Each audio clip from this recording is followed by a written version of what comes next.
August 15th, second round of finals for PFL. We have the women's bantamweight championship or finals. We have the flyweights, and we have men's bantamweights. And they're all interesting matchups, so here we go. We're gonna break down the main card from bottom to top.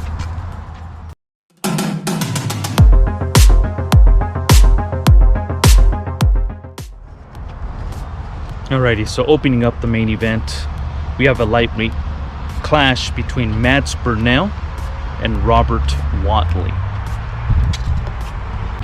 The best that I could find for Robert Watley was fights from like 7-12 years ago. And of course, recent interviews where he comes off as a guy that tries to be kind of clownish, kind of funny, just always has this weird, creepy smile on his face, tries to come off as this cerebral dude. Honestly, I could just care less about him. There's nothing here for us to even talk about. Now, Mads Burnell has become kind of a staple at the 155-pound division for PFL tournaments, pay-per-views and whatnot. Guy's fun, man. Just walks forward, shells up, and scraps it out. And what makes it fun for Mads Burnell, watching Mads Burnell, is he has an incredible gas tank, so he can keep up a ferocious pace the whole time. Granted, his last fight, he lost to JJ Wilson. He actually got destroyed. And it worries me because it seems like he couldn't figure out the distance. JJ fought him at the end of his punches, and it just seemed like Mads Burnell, when he throws punches, when he throws his combinations, he needs to be in the inside. And it just seemed like he couldn't figure out JJ, like I mentioned. He had a difficult time getting in there and just got torn up. I highly doubt that's gonna be the problem in this fight. So as mentioned, I see Mads Burnell just walking him down. Typical Burnell fights, peppering with punches until either the guy quits because he can't keep up with the pace or he gets submitted. Mads Burnell by decision.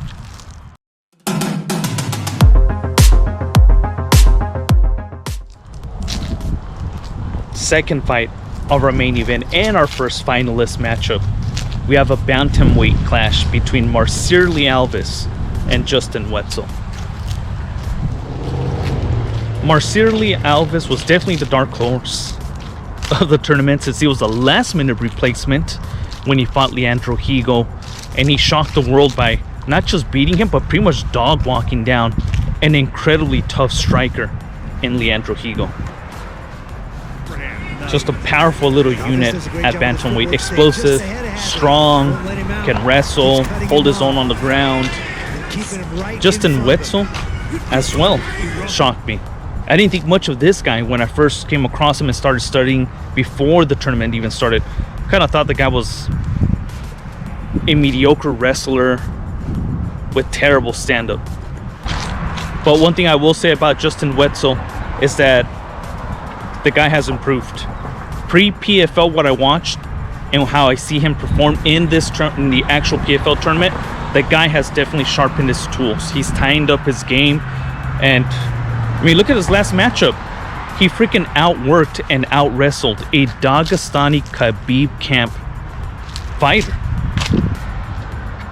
What I see happening here is Justin Wetzel's going to impose his game plan. Marcirli Alves is too tough to be finished. Okay, he's going to try to fight. He's going to make it a scrap. But I think Justin is eventually just going to put his hands around him. He's going to get that takedown. He's just going to work him all 3 rounds.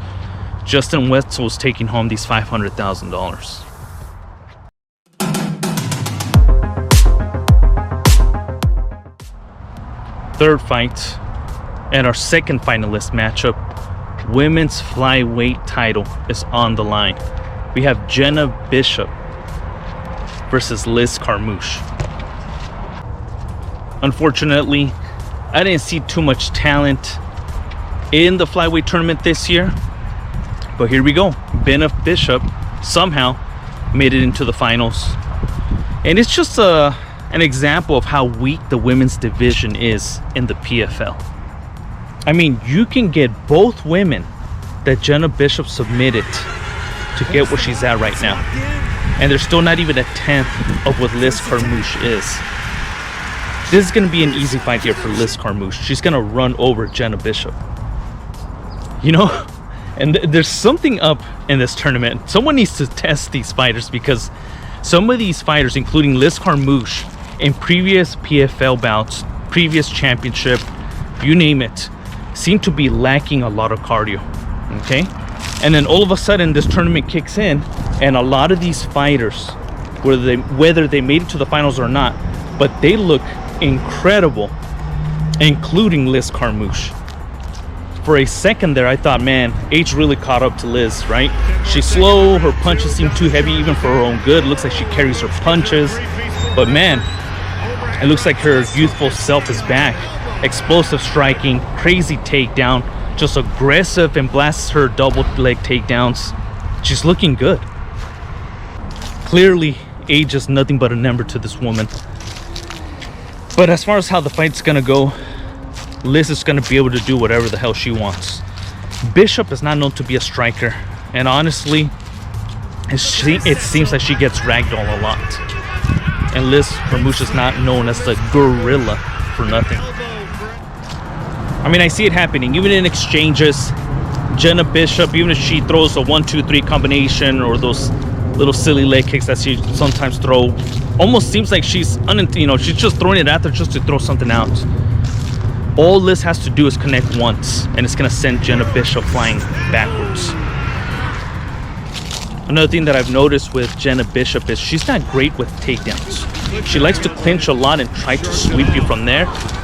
And come on, she's not gonna do that to Liz Carmouche. If they clinch up, Liz Carmouche is gonna ragdoll her. And when it does hit the floor, because it will hit the floor, Jenna Bishop loses position a lot. I don't even know how the fuck she's a black belt, to be honest. But that goes to show you the level of competition that she fought. A lot of times I saw her fighting these other two girls with terrible positioning, riding a little too high, loses, her hips stay on the bottom. She can't really turn with her opponents, but she was able to do it because her opponents are D-level fighters. And when you have that type of ground game where you're slippery, you don't have your positioning down, you don't stay tight, someone like Liz Carmouche is gonna just dominate you. They're gonna hold position, they're gonna pound you out, and they're gonna do whatever the fuck they want. So in this matchup, I see Liz Carmouche winning, and there's a high chance she can even stop Jenna Bishop.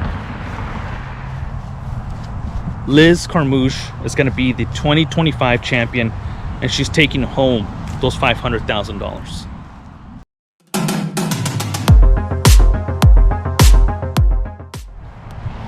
For our main event, we have a lightweight bout, the finals, the champion who's going to be crowned as a champion. We have Alfie Davis versus Gazi Rabadanov. Yet another guy that I did not see making it to the finals. Alfie Davis has shocked a lot of us, and thankfully provided a lot of fun moments, a lot of incredible highlight knockouts and stoppages. The guy definitely shined in this tournament. Obviously, an incredible striker. Very nimble on his feet, very creative with his striking. It's a joy to watch Alfie Davis fight, but I feel like most of it was luck. I mean, for crying out loud, look at the fight with Clay Collard. Good, a win is a win. Hands off, right? But the guy threw a half-assed, almost unintentional spinning back elbow as Clay Collard was shooting in. And the guy even took he tucked his fucking elbow in because he knew he wasn't gonna land it. But the way Clay Collard tucked his head in, simultaneously, he got cracked with it. And that's all she wrote. But that was a lucky-ass fucking spinning back elbow. The only time that I was able to really see him kind of shine was his fight against Brent Primus, who I think is like a C-B level fighter, but good for him. He was able to control him, batter him up. Good for Alfie Davis, but he's going up against freaking Gazi Rabadanov. Gazi Rabadanov, I've been high on this guy forever, right? I believe he won last year's tournament. I covered him here. Dagestani, coming out of the Khabib camp. But what I love about Gazi Rabadanov, unlike Islam and Khabib, is that this guy likes to strike, and he knocks the fuck out of people. I mean, look what he did to Brent Primus. Poor Brent Primus here. He's the victim of today's topic, right? But look what he did to him. The way he outstruck him, the way he canceled everything from Brent Primus and finished him off the way he did. This guy, Gatti Rabadanov, is definitely special. Now, his last fight against Kevin Lee, I'm glad that he was given a big name. But we all knew what was going to happen. Kevin Lee is way past his prime. And that was expected 100%. Now, I can't blame him. There's really not much names that they can throw at Gatti Rabadanov. But to his credit, I will say this. He did what he was supposed to, right? He went in there and finished Kevin Lee. He absolutely destroyed a washed-up Kevin Lee. I'd be singing a different tune if, let's just say, he went to a split decision with him. Then I'd be questioning Gatti Rabadanov. But no, he did exactly what he was supposed to. Just absolutely humiliated and knocked Kevin Lee cold out. I mean, a face plant knockout. I don't think Alfie Davis's creative and beautiful striking is gonna save him here at all. I don't think Gatti Rabadanov's gonna fall for any of this. Gatti Rabadanov's gonna stay in his face. He's gonna exchange with him. He's gonna get the better of the exchanges, I believe. And if it goes to the ground, I mean, come on. A Dagestani wrestler? Alfie Davis has no way of winning this. Now, is he gonna get finished? I don't think so. Alfie does have good size to him. And like I said, he proved tough against Brent Primus. But I just think Gatti got this. He's gonna do whatever the hell he wants. He's gonna dominate. He's always gonna be in good positioning. He's gonna outstrike him. This guy's gonna ride it out to an unanimous decision.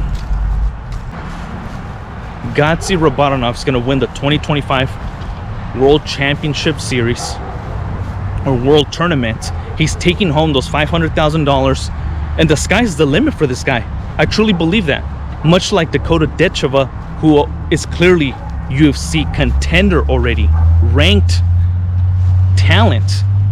Same thing with Gatti Rabadanov. I believe this guy belongs in the UFC, and not just belongs in the UFC, but this guy, in my opinion, when I see and match him up with the UFC talent at 155, this guy's already highly ranked, and that's where Gatti Rabadanov belongs.